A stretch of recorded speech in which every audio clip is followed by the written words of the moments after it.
ಭಾಷಾಭಿಮಾನ ತಪ್ಪಲ್ಲ, ಅಂಧಾಭಿಮಾನ ತಪ್ಪು ಅಂತ ಕಮಲ್ ಹಾಸನ್ಗೆ ತಿಳಿ ಹೇಳ್ತಾ ಇರುವ ಕನ್ನಡಿಗರ ನಡುವೆ ಕ್ಷಮೆ ಕೇಳೋದಕ್ಕೆ ತಮಿಳ್ ಹಾಸನ್ ಮೊಂಡಾಟವನ್ನ ವ್ಯಕ್ತಪಡಿಸ್ತಿದ್ದಾರೆ.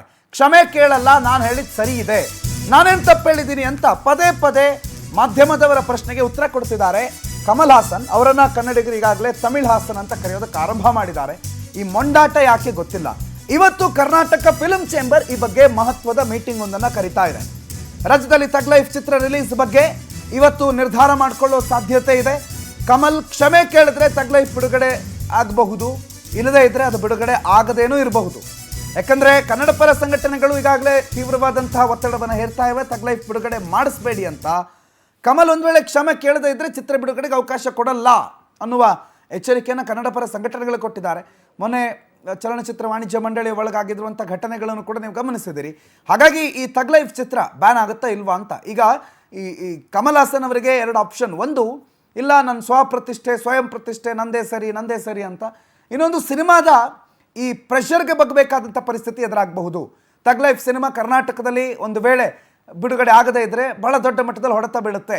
ದೊಡ್ಡ ಮಟ್ಟದಲ್ಲಿ ಅಂತಂದರೆ ಮಿನಿಮಮ್ 1 ಕೋಟಿ ಆದರೂ ಅವ್ರಿಗೆ ಹೊಡೆತ ಬಿದ್ದೇ ಬೀಳುತ್ತೆ ಅನ್ನೋದೊಂದು ಲೆಕ್ಕಾಚಾರ ಇರುತ್ತಲ್ಲ ಸಿನಿಮಾ ತಂಡಕ್ಕೆ. ಸೊ ಸಿನಿಮಾ ತಂಡ ಇಲ್ಲ ಸರ್, ಇದೊಂದು ಕ್ಷಮೆ ಕೇಳಿಬಿಡಿ, ಕಳ್ಕೊಳ್ಳೋದೇನಿದೆ ಅಂತ ಹೇಳಿ ಅವರನ್ನು ಒಪ್ಪಿಸುವ ಸಾಧ್ಯತೆಯೂ ಇರಬಹುದು. ಬಟ್ ಇವತ್ತು ಡಿಸಿಷನ್ ಕನ್ನಡ ಫಿಲ್ಮ್ ಚೇಂಬರ್ನಲ್ಲಿ, ಕರ್ನಾಟಕದ ಫಿಲ್ಮ್ ಚೇಂಬರ್ನಲ್ಲಿ ನಡೆಯುತ್ತೆ. ದೀಪಿಕಾ ಮಾಹಿತಿ ಕೊಡ್ತಾರೆ, ಫೋನ್ ಸಂಪರ್ಕದಲ್ಲಿ ಜಾಯ್ನ್ ಆಗಿದ್ದಾರೆ. ದೀಪಿಕಾ, ಏನಿವತ್ತು ಮೀಟಿಂಗ್ನ ಅಜೆಂಡಾ, ಏನೇನು ಬಹಳ ಪ್ರಮುಖ ನಿರ್ಧಾರವನ್ನು ತೆಗೆದುಕೋಬಹುದು ಇವತ್ತಿನ ಮೀಟಿಂಗ್ನಲ್ಲಿ?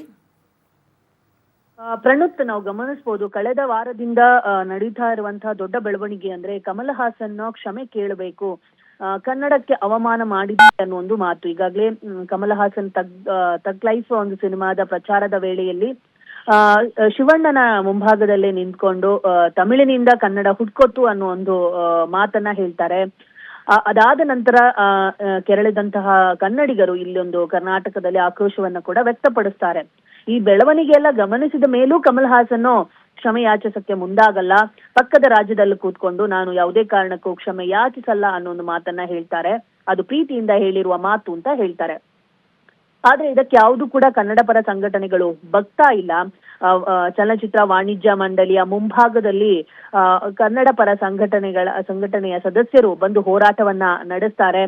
ಮೊನ್ನೆ ನಡೆದಂತಹ ಒಂದು ಪ್ರತಿಭಟನೆಯಲ್ಲಿ ಕನ್ನಡ ಪರ ಸಂಘಟನೆಯವರು ವಾಣಿಜ್ಯ ಮಂಡಳಿಗೆ ಮುತ್ತಿಗೆ ಹಾಕಿ ಒಂದು ಆಕ್ರೋಶವನ್ನ ವ್ಯಕ್ತಪಡಿಸಿದ್ದಾರೆ, ಮನವಿಯನ್ನ ಸಲ್ಲಿಸಿದ್ದಾರೆ.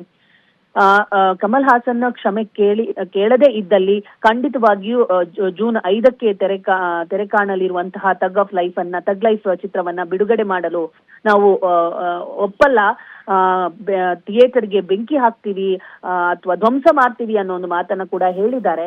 ಇನ್ನೊಂದು ಕಡೆಗೆ ವಾಣಿಜ್ಯ ಮಂಡಳಿಯವರು ಕೂಡ ಇದಕ್ಕೆ ತಲೆಬಾಗದೇ ಇದ್ದಲ್ಲಿ ನಮಗೆ ವಾಣಿಜ್ಯ ಮಂಡಳಿಯ ಅವಶ್ಯಕತೆ ಕೂಡ ಇಲ್ಲ, ನಾವು ವಾಣಿಜ್ಯ ಮಂಡಳಿಯನ್ನ ಧ್ವಂಸ ಮಾಡ್ತೀವಿ ಅನ್ನೋ ಮಾತನ್ನ ಕನ್ನಡ ಪರ ಸಂಘಟನೆಗಳು ಹೇಳಿದ್ದಾರೆ.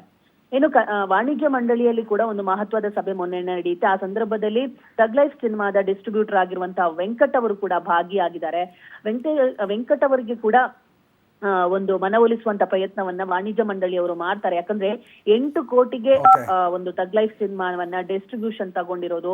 ವೆಂಕಟ್ ಅವರು ಕೂಡ ಬಿಸ್ನೆಸ್ ಆಂಗಲ್ ಅಲ್ಲಿ ಯೋಚನೆ ಮಾಡಿದ್ದಾರೆ. ಸೊ ಸಿನಿಮಾ ರಿಲೀಸ್ ಆಗದೇ ಇದ್ರೆ ವೆಂಕಟ್ ಅವರಿಗೆ ಕೂಡ ಭಾರಿ ಮೊತ್ತದ ನಷ್ಟ ಉಂಟಾಗುತ್ತೆ. ಆ ಕಾರಣಕ್ಕಾಗಿ ಅಲ್ಲಿ ಕೂತ್ಕೊಂಡು ಸಾಕಷ್ಟು ಚರ್ಚೆಗಳು ನಡೆದಿದೆ.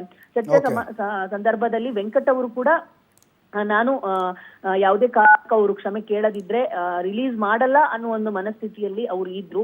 ಆದ್ರೆ ಅದಾದ ನಂತರ ನಡೆದಂತ ಯಾವುದೇ ಬೆಳವಣಿಗೆಯಲ್ಲೂ ಕೂಡ ಕಮಲ್ ಹಾಸನ್ ಅವರು ಕ್ಷಮೆ ಕೇಳಲಿಲ್ಲ. ಈ ಕಾರಣಕ್ಕಾಗಿ ಈ ಬಾರಿ 5ನೇ ತಾರೀಕು ತೆರೆ ಕಾಣಲಿರುವ ತಗ್ ಲೈಫ್ ಕರ್ನಾಟಕದಲ್ಲಿ ರಿಲೀಸ್ ಆಗಲ್ಲ ಅನ್ನುವಂಥದ್ದು ಪಕ್ಕಾ ಆಗ್ತಿದೆ. ಯಾಕಂದ್ರೆ ಕನ್ನಡ ಪರ ಸಂಘಟನೆಗಳು ಇದಕ್ಕೆ ಒಪ್ಕೊಳ್ಳುವ ಸಾಧ್ಯತೆಗಳು ಇರಲ್ಲ. ಪ್ರಣುತ್, ಥ್ಯಾಂಕ್ ಯು ದೀಪಿಕಾ ಮಾಹಿತಿಗೆ.